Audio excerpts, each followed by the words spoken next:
Okay. Dear students, in this heading we have to discuss about parallel combination. Parallel combination को separately discuss करना इसलिए required है क्योंकि यहाँ पे थोड़े से टिपिकल सर्किट होते हैं. समटाइम्स दिखाई नहीं दे रहा होता है कि ये पैरेलल कॉम्बिनेशन है, बट एक्चुअली वो होता है parallel combination. One of the example over here जो आपके एग्ज़ाम में आया हुआ है, करेंगे इसको भी, बट बिफोर दैट मैं शॉर्ट में थ्योरी ब्रीफ कर दूँ. अब तक आपको ये समझ में आ गया होगा कि सीरीज में रेजिस्टेंसेस हैं या नहीं, ये पहचानना बच्चों की बात है, लेकिन पैरेलल में है या नहीं ये इतना आसान नहीं है. कभी कभी जो दिखाई दे रहा होता है सर्किट आपको इतना कॉम्प्लेक्स लग रहा होता है, बट एक्चुअली वो पैरेलल में होता है. यहाँ पे 3 रेजिस्टेंस आप देख रहे हैं, ये तीनों सीरीज़ में है. लेकिन अगर यहाँ पर इन्हीं को ऐसे कर दिया जाए लाइक दिस, तो फिर अब ये तीनों सीरीज़ में नहीं है, ये तीनों पैरेलल में है.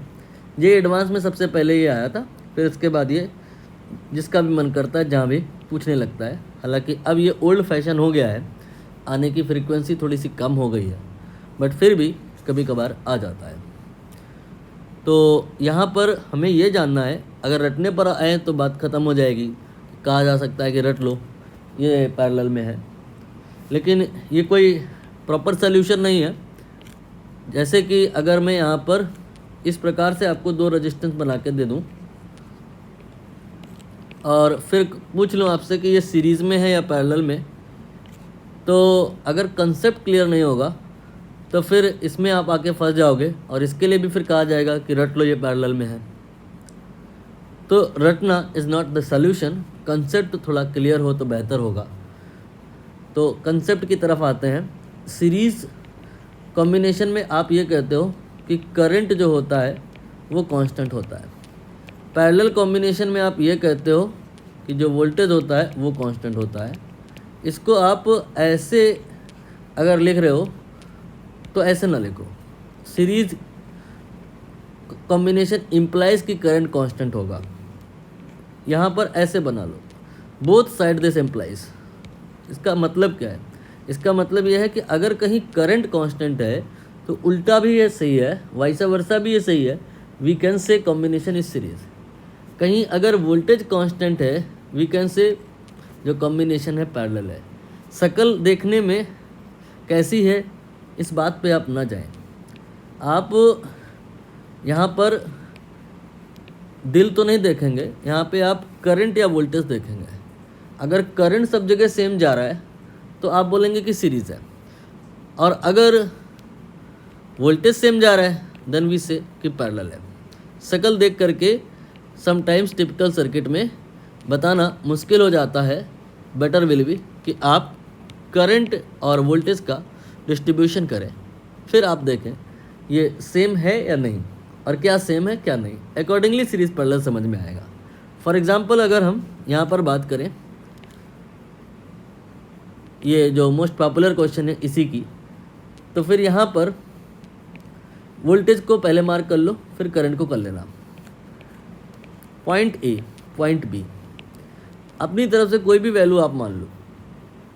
सपोज़ ये आपकी वैल्यू है 100 और इधर बी पर वैल्यू है 80. अब आपको ये बताना है कि पॉइंट यहाँ पर अगर हम सी लिखें इसकी वैल्यू कितनी होगी. नियम होता है between 2 point if there is a no resistance definitely voltage will be same. So C का वो जो वोल्टेज होगा इट विल बी 100. अगर मैं आपसे कहूँ डी का कितना होगा, फिर से वही बात आएगी, between there is a no resistance so voltage will be again 100. Now question arises E का कितना होगा, again same logic, it will be 100. F का कितना होगा, अगेन 100. ठीक, हर जगह वोल्टेज यहाँ पर आप नोटिस कर रहे हो सेम है. अब आप इस 80 वोल्ट को देखो, ये कहाँ तक सेम जाएगा. यहाँ पर 80 होगा, यहाँ पर 80 होगा, यहाँ पर भी 80 होगा, यहाँ पर भी 80 होगा. पॉइंट के नाम भी लिख लो साथ ही साथ, जैसे कि यहाँ पर इस पॉइंट को आप EFG लिख लो, यहाँ पर H लिख लो, यहाँ पे I लिख लो. अब यहाँ पर C और G के बीच में जो रेजिस्टेंस लगा है इसको अगर हम R1 कहें तो उसके अक्रॉस आपको ये बताना है V1 कितना है, वोल्टेज मतलब पोटेंशियल का डिफरेंस। 100 इधर 80 इधर, तो ये कितना आ रहा है 20। नाउ R2 के अक्रॉस बात करिए, G और F के बीच में जो रेजिस्टेंस है उसके अक्रॉस वोल्टेज कितना है ये बताना है आपको, V2 कितना है ये बताना है आपको। तो ये 80 है और ये 100 है, डिफरेंस की बात करेंगे, प्लस माइनस की बात नहीं करेंगे। पोलैरिटी की बात तो तब करेंगे ना जब करंट की डायरेक्शन समझनी होगी। यहाँ पर again it will B 20। Now हम बात करेंगे R3 की। R3 is in between F and B। तो F और B के बीच में जो रेजिस्टेंस है across that how much potential drop over here V3। 100 में से 80 घटा लो, अगेन 20।